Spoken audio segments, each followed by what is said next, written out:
Assalamu alaikum. My name is James Frankel. I'm going to be speaking to you a little bit about my experiences coming to Islam. I'm speaking to you now from Honolulu, Hawaii, and it is September 2011. I'm sorry, 2010. Getting ahead of us. I am a professor of comparative religion, and I teach classes in Islam also at the University of Hawaii at Manoa. And I've lived in Hawaii now for just over 2 years, and just entering my third year. And some brothers asked me if I could speak about my experiences, so hopefully, inshallah, I can do this today, and if this is helpful to anybody, may Allah give us all hidayah. As I said, I came to Hawaii 2 years ago. Before that, I lived in New York City. I was born and raised in New York City, born in 1969, and grew up in Manhattan and part of the time in Brooklyn, another few years of my life. For the most part, had a very happy family life. My parents raised me not with any particular religion, but I think with basic set of moral values. Actually, by heritage, my background is Jewish, but I grew up in a very secular household, and there wasn't a lot of religious practice. The only connection I really had to any kind of traditional religion was from my father's side, my grandmother, my father's mother, who was a practicing Jew.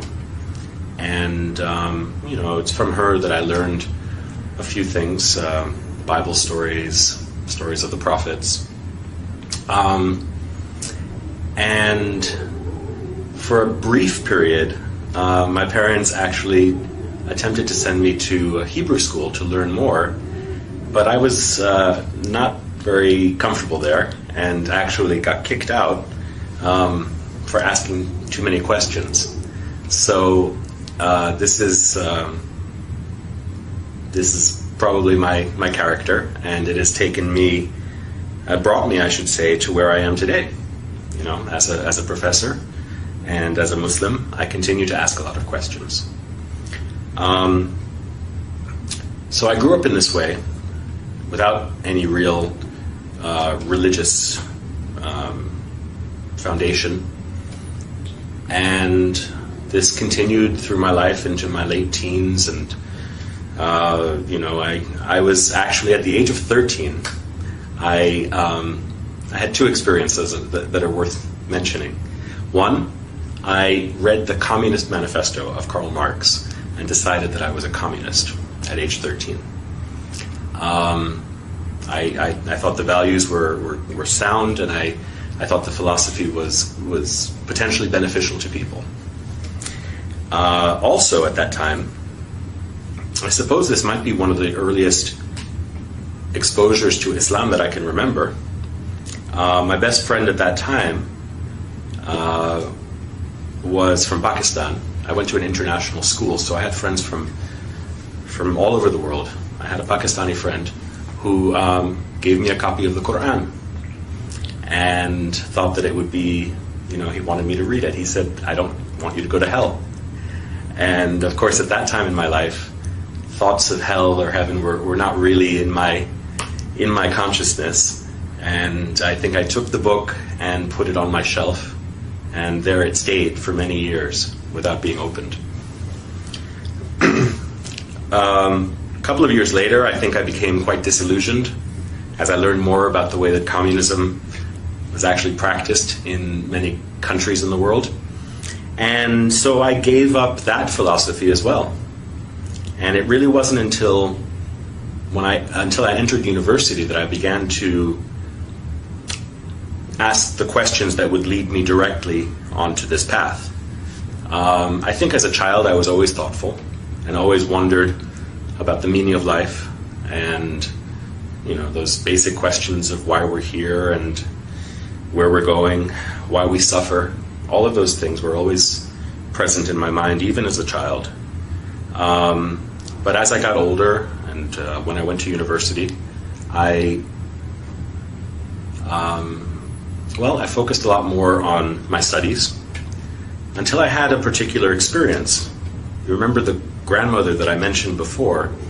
When I was in university, I was living in Washington, D.C., and I got a phone call from my cousin who was going to school in Maryland. And it was a surprise visit from my grandparents and my aunt and another cousin, and they took me out for dinner. And I spent the evening basically just talking to my grandmother. I told her about my plans to start studying Chinese, which I was doing at the time. I told her about my plans to move back to New York, to transfer to Columbia University. And it was almost as if I saw her and she was giving me her blessing on all of these various decisions that I was making in my life as a young adult. At the end of the evening, I was walking her to her car, and in the parking lot of this restaurant, she turned her ankle and she tripped. And I asked her, "Grandma, are you okay?" And she said, "Don't worry about me. Just worry about yourself." Okay, I thought. And then I continued to walk with her to the car. I opened the door. She got in. I kissed her goodnight. And I said, "Well, I guess the next time I'll see you will be for Thanksgiving when I come back to New York." And she said to me, "God willing." And okay, I didn't think much of it at the time. I closed the door and off they drove. My cousin took me back to my dormitory, and I went to bed. And early the next morning, I got a phone call, and it was my cousin. And I asked him why he was calling so early. And he said, there was no other way to say it. He said, "Grandma died." I said, "Really?" I thought he was joking, maybe. I said, "What are you talking about?" And he explained that she had a heart attack in her sleep. And of course, her final words to me, were echoing in my ears. I said, "I'll see you soon." And she said, "God willing." And I said, "Are you okay?" And she said, "Take care of yourself." So to this day, it was an unexpected visit, and of course an unexpected departure for her.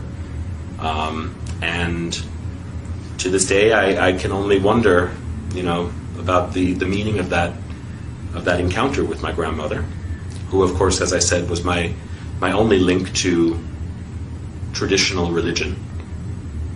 I went back to New York for the funeral, and it was a traditional Jewish funeral. And the rabbi who was giving the eulogy spoke about my grandmother and said, "Sarah was a rare treasure," he said. "She was like a jewel, and now God has taken this treasure back to him." I said, "Okay." That's what rabbis would say. When the rabbi came to my grandfather's house to pay his respects, I wanted to ask him some questions. I wanted to ask him questions about certain practices that are practiced in a Jewish home at the time of someone's death. And he told me, "Don't worry about those things." He said, "That's just tradition." I said, "Okay, then how about this? In your sermon, you said that my grandmother, I don't know how well you knew her, but you said that she was taken by God. So where is she? And for that matter, where will I go? Where will you go? Where do any of us go? And why are we here?" And all of those questions that well up in the human heart. And the rabbi, I remember very clearly, he looked at his watch and he said, "I have to go." And I don't think that he realized how angry that made me. I also don't think that he realized at that time that he set me on a course that would lead me to where I am today. Because I became very interested in those questions. And at first I thought I would try to answer those questions, paying respect to my grandmother's memory. I would try to find a Jewish community where I could answer those questions.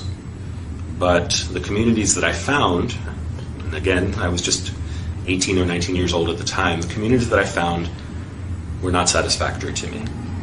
And I asked the question, which I had asked many times as a child, is God only the God of the Jews? There are only 20 million Jews in the world, and yet there are billions and billions of other people. God created them also, right?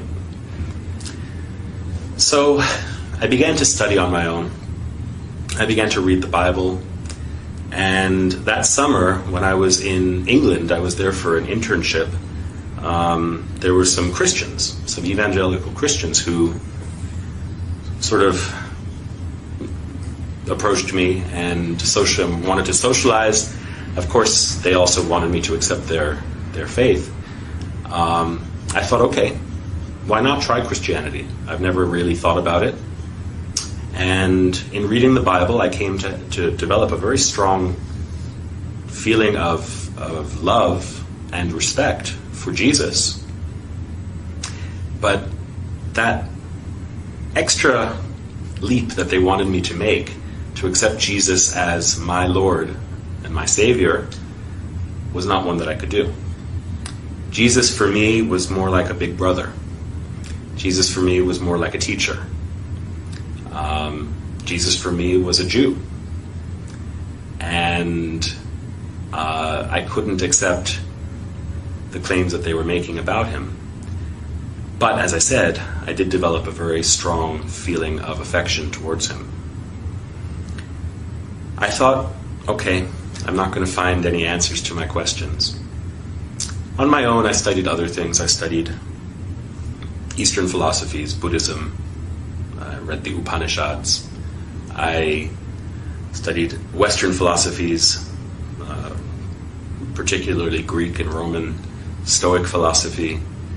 But nothing really was answering the profound questions that I had. And one day, I was back in New York,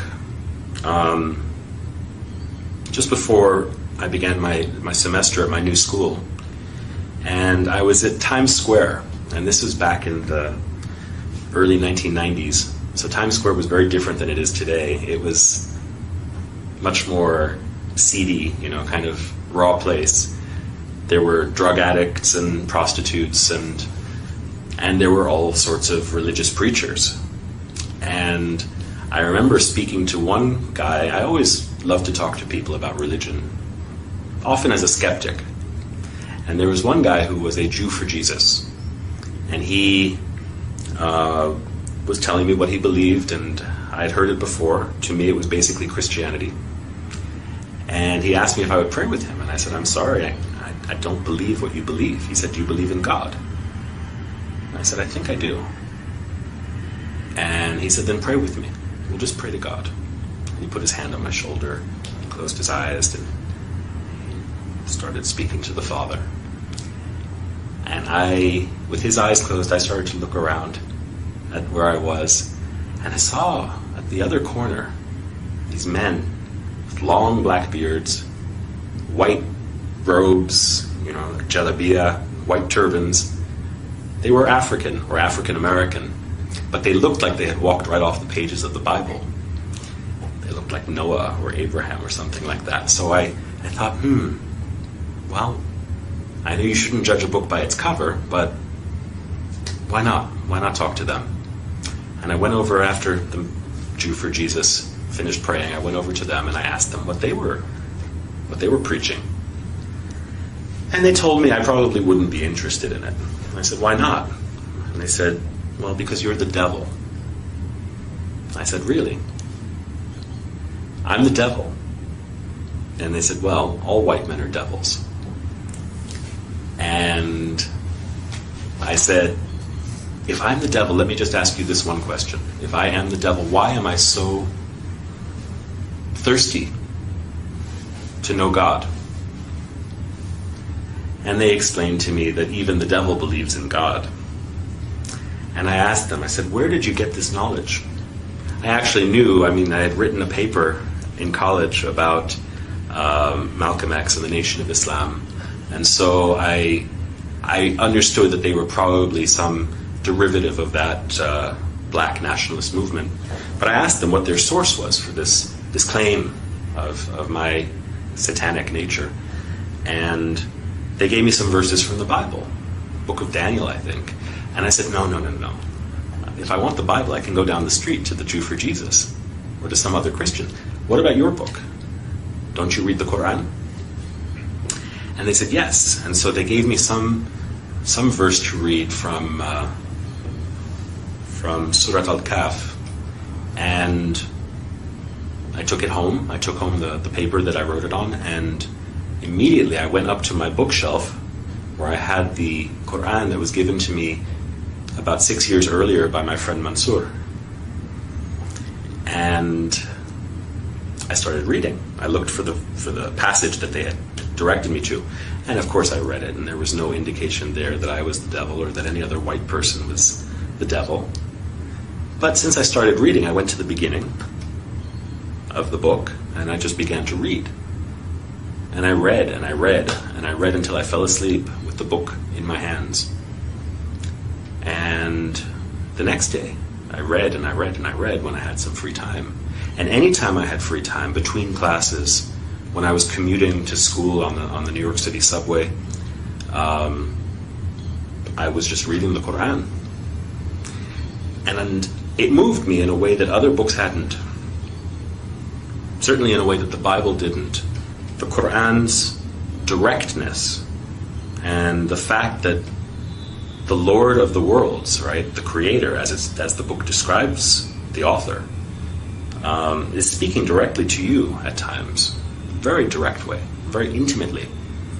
It moved me in a way that I had not felt before, and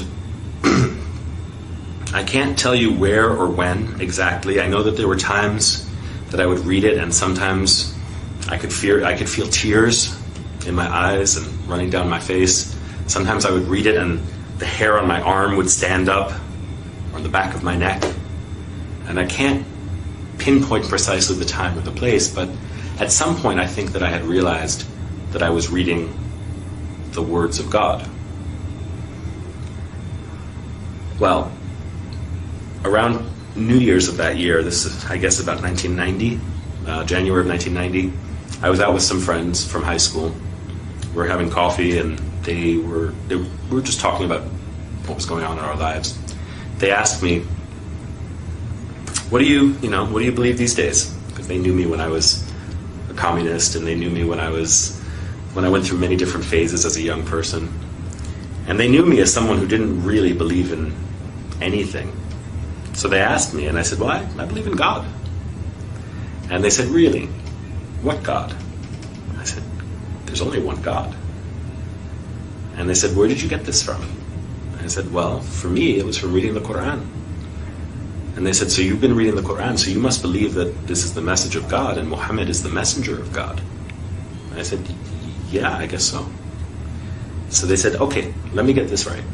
You believe that there's only one God and that Muhammad is his messenger. I said, yeah, when you put it that way, I do. And they said, you're a Muslim. And I laughed. I said, I'm a Muslim? You're a Muslim. You're from Pakistan. I'm just a guy who believes in God. They said, no, you're a Muslim. If you believe that there is no God but the one God and that Muhammad is his messenger, you are a Muslim. And I was in shock. For the next few days, had to think about what that meant. And I contacted my friend Mansour, the one who had given me the Quran when I was 13 years old.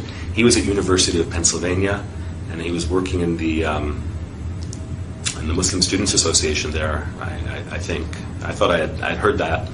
And so I asked him if he could send me some literature that might, give an introduction to Islam, and also, the life and the requirements, I guess, of a Muslim. And he sent me a book or two, and one book in particular, Islam in Focus. I can't remember the author's name right now, but this book provided a very good introduction, not only to basic beliefs, but also to the 5 pillars of Islam.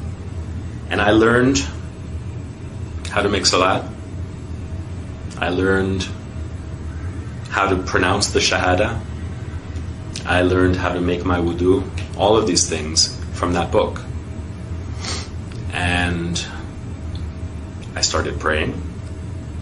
I guess you could say I was a closet Muslim.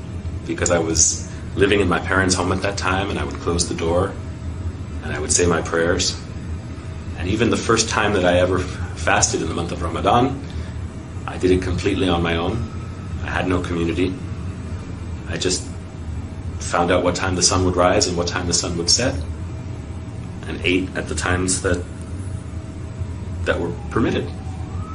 And so for the first 6 or 8 months of my life as a new Muslim, I did this completely alone.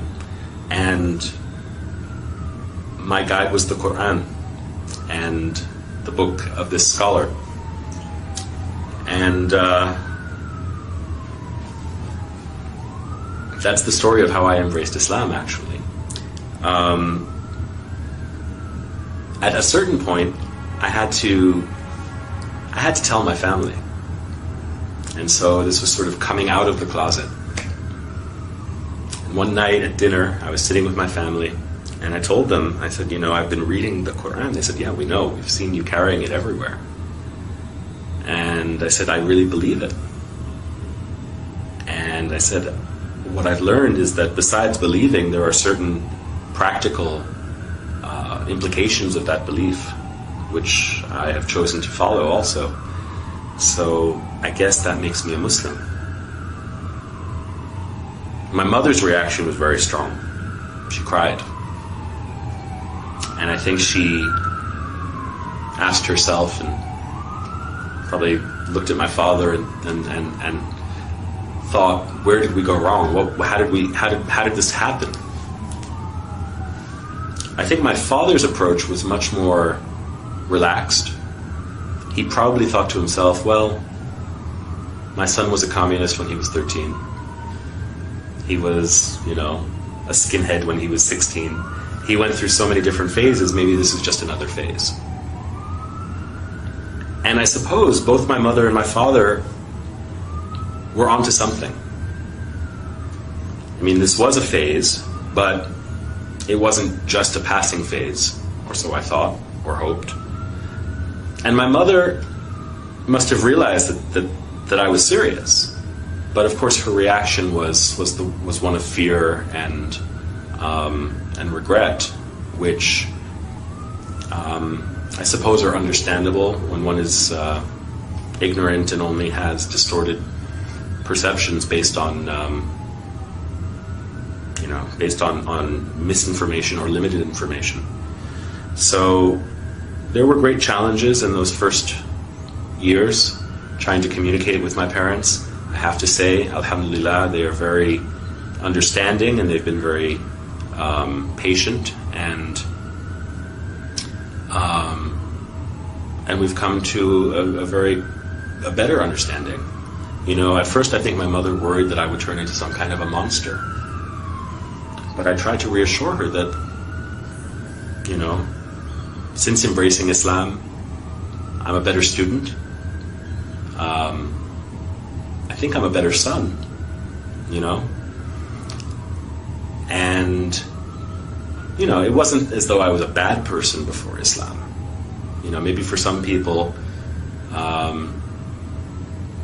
setting foot on this path is necessary for them to be able to reform themselves. In my case, I thanked my parents, actually, for giving me the values that I was able to recognize when I came to Islam. And as I said, I wasn't a bad person, inshallah. Islam has made me, makes me, and will make me a better person. So, everybody's path is different, how they get there, and even once they embrace Islam, everybody has a different way of understanding this path. For me, it has a lot to do with learning and knowledge. I think that the basic purpose of life, the basic purpose of Islam, is to gain knowledge of ourselves, knowledge of our world, of our universe, and knowledge of our intimate relationship with Allah. So this has propelled me into my career. I don't know that I would be a professor today if I hadn't become a Muslim. I'm not saying that everybody should be a professor, but for me it's been a long journey of learning and now teaching. Along the way I've gained a great respect and appreciation for other religions also, which I don't think I would have had I not had this grounding in Islam. And I think that's something that new Muslims should take to heart, is that when one becomes a Muslim, one doesn't become a different person. Rasulullah sallallahu alaihi wasallam said that people bring to Islam what they had before. So even among his companions, there were people who had special talents or challenges, and these are ones that they would have to continue to work with or to work on after entering the path. So similarly, I think I can say that's true for me. There are many challenges, and life continues to have its struggles. It just requires patience. For me, this is almost a 20-year journey, and only Allah knows how and where it will end. So my advice to new Muslims, or even to people who have been Muslim for a long time, is just to bear with patience and see what Allah will surprise you with. Not with fear, but with love and with hope. If there are non-Muslims who are hearing me today, I think you owe it to yourself to know as much as you can about the things in the world around you. Islam is certainly present in the world. It's almost unavoidable in the news and in the world around us. And if you don't know any Muslims, probably will at some point. I think it behooves all of us to know each other. So, if you're curious, there are lots of resources out there.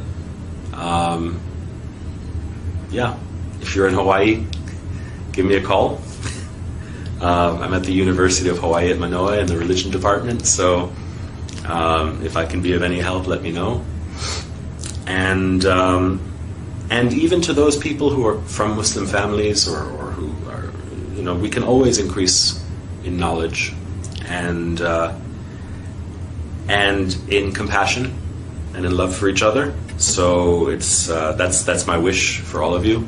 And thank you for listening. With that, I say Assalamu alaikum wa rahmatullah.